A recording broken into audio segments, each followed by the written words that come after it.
Try this again. Thanks everyone for coming. This is the Festival of the West Costume Competition of 2011. And I want to thank the Arizona Gunfighters for letting us use their set. And our MC for today is Carrie Rial. I really want you to pay close attention to some of the work that's been done on the costumes. There's a lot of research, there's a lot of seamstress work. I hope that you will enjoy it and learn something, a little bit about what people wore in this period. Thank you, Diane. All right, well enough. Do we have the judges? Good, good, good. Good morning, ladies and gentlemen. May I get a rousing yee-haw? Yee-haw! All right, should be quite a contest. We have way... And yes, absolutely, feel free to applaud. People have put a lot of work into these costumes. Let them know what you think. I'd like to start off by introducing our judges for today, and our first judge is Lori Taylor. Lori is an instructor at Phoenix College. She teaches history, fashion, and other fashion-related classes. She's wearing a lovely salmon outfit from the Civil War over a full hoop. And she's sort of new to this, so be kind. Lori Taylor.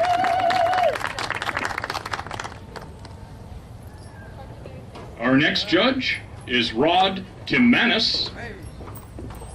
It says here, esteemed judge, so there you are. He is dressed as Dr. John H. Holliday, dentist by trade, gambler by vocation. Dressed for an evening of gaming, flat-brimmed hat, vest, sleeve, garters, and fancy breeches. Tools of the trade include matching .45s, shoulder holster and cross draw, a dagger, and of course, a deck of unmarked cards. He will fix your teeth, empty your wallet, or both. Rod Timanis.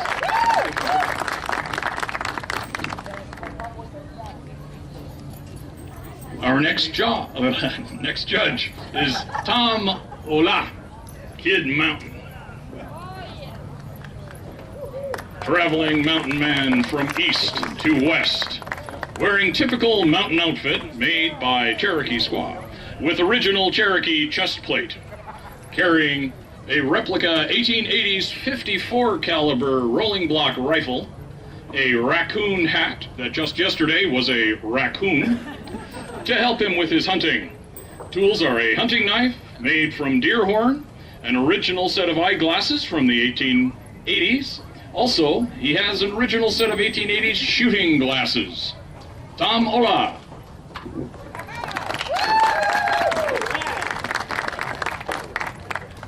Our next judge for the Festival of the West Costume Contest is Larry Russell. Larry is a member of the Prescott Victorian Society, the Prescott Regulators, the Fort Whipple Regulars, the Prescott Buscaderos, and the Single Action Shooting Society. He's also a docent at the Charlotte Hall Museum, interpreting the U.S. Army's campaigns against the Apaches at the Fort Whipple Museum. A student and reenactor of the fur trade period, as well as Indian Wars military. He's a student of costuming, accoutrement, and weapons of the Western era from the fur trade to the 1900s. Larry's wearing an 1880s style green and black check pattern coat and matching vest with black wool trousers and leather braces, that is suspenders for some of you. It was somewhat unusual for garments to match, as it was difficult to find or afford enough fabric to make a complete man's suit. The vest sports a fancy double watch chain with a monogram fob. Larry's also wearing a pullover cotton stand-up cotton shirt with a black cravat, or puff tie, and a jeweled stick pin. His shoes are high-top lace-up of a common period style. He's also wearing a low-crown beaver felt hat.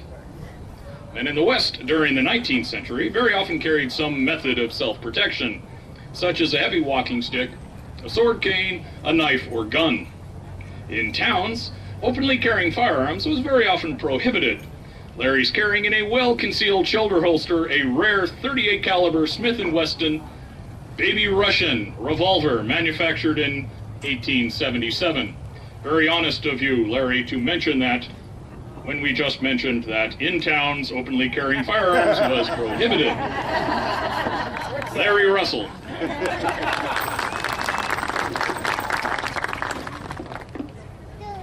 Our next judge is Bonnie Russell. Bonnie Russell is the president of the Prescott Victorian Society.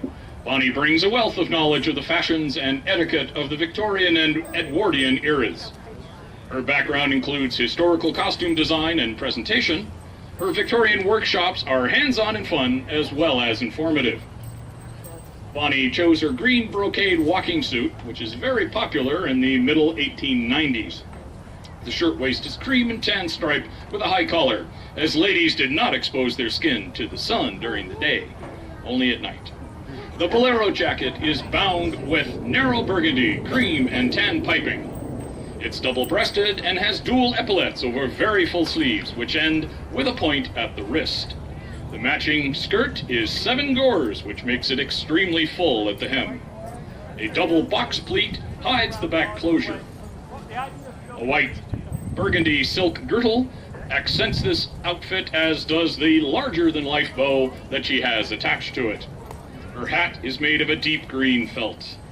The green brocade fabric drapes around the brim of her hat, and the burgundy silk drapes down the back. A profusion of pheasant feathers finish off this elegant headpiece. A bow-shaped brooch is attached at the throat, and cream crocheted gloves cover her hands. She carries her crocheted purse on her arm, and her walking cane finishes off this elegant ensemble. And our last, whoops, that was all of the judges. No, Francis. You should have me there somewhere. Right, Manus. One moment, please.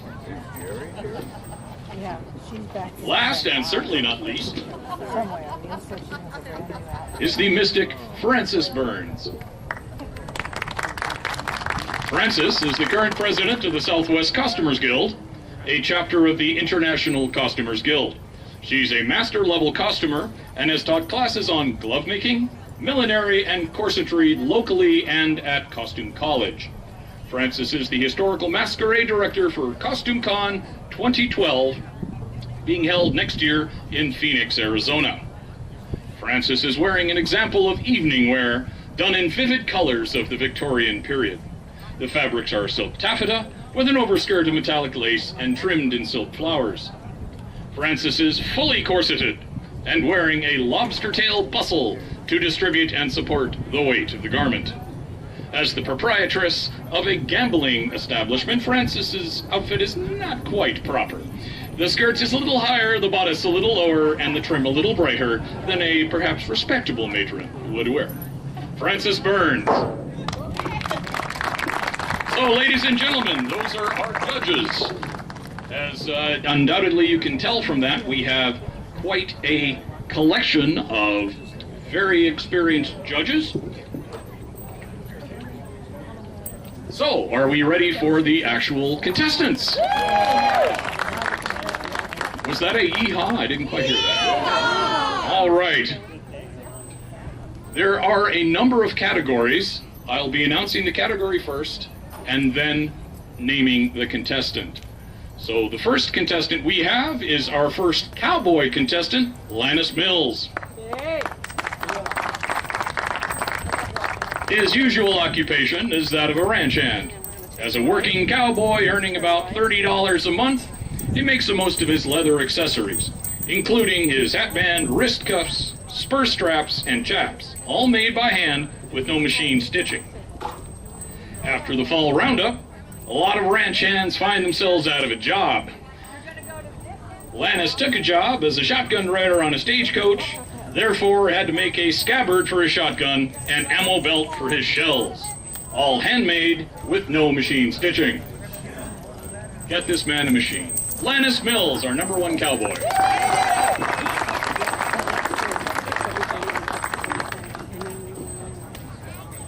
you're looking for what to get him for Christmas this year, I would say that Mr. Singer has a very fine selection. Our next contestant is number 1 in the female townsperson contestants, Melissa Ruffner.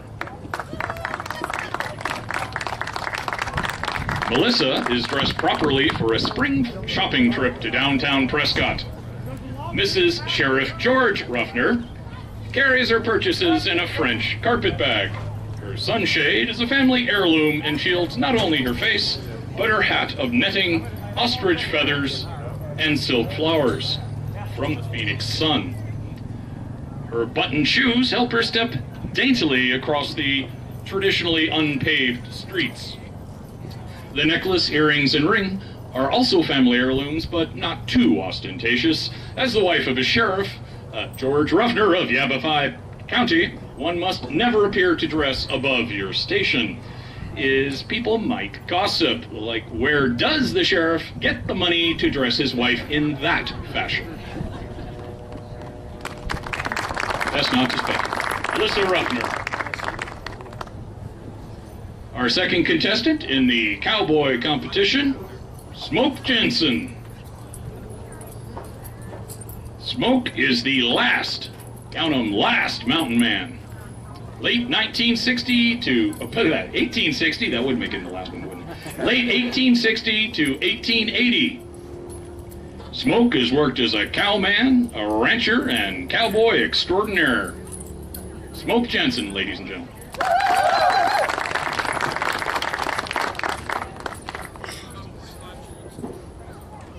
I understand from the judges they had a lot of discussion about how to name the next category. So, our first number 1 contestant in the saloon hostess category is Jan Pritchard. Jan is dressed as Miss Kitty Russell. She was born in New Orleans, Louisiana, decided to move out to Dodge City, Kansas. After seeing Matt Dillon, she knew she was not going anywhere. Started out being a saloon girl and soon, through various methods, became the owner of the Long Branch Saloon. About her outfit. The outfit is one she wore when she was a saloon girl in her younger years. It is blue satin with a black lace trim. The cap is of black lace. The shoes are open-faced lace boots. The stockings, black fishnet. And the headpiece, black peacock feather with a black beads. This is Miss Kitty Russell.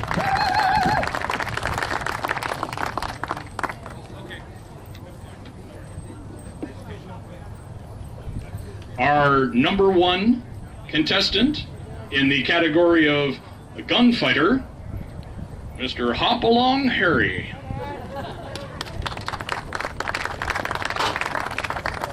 Don't let the name fool you. He's the Arizona fighter feared most by lawless misfits in this territory. The image is dark and stern.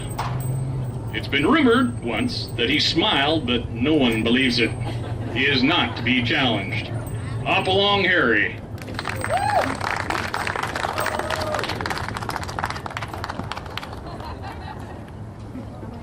Our second contestant in the saloon hostess category, Bandita. Bandita has been traveling up from Mexico, holding up banks and stealing cattle, which must be a challenge in that outfit. You just don't know where and when she might strike next. Bandita.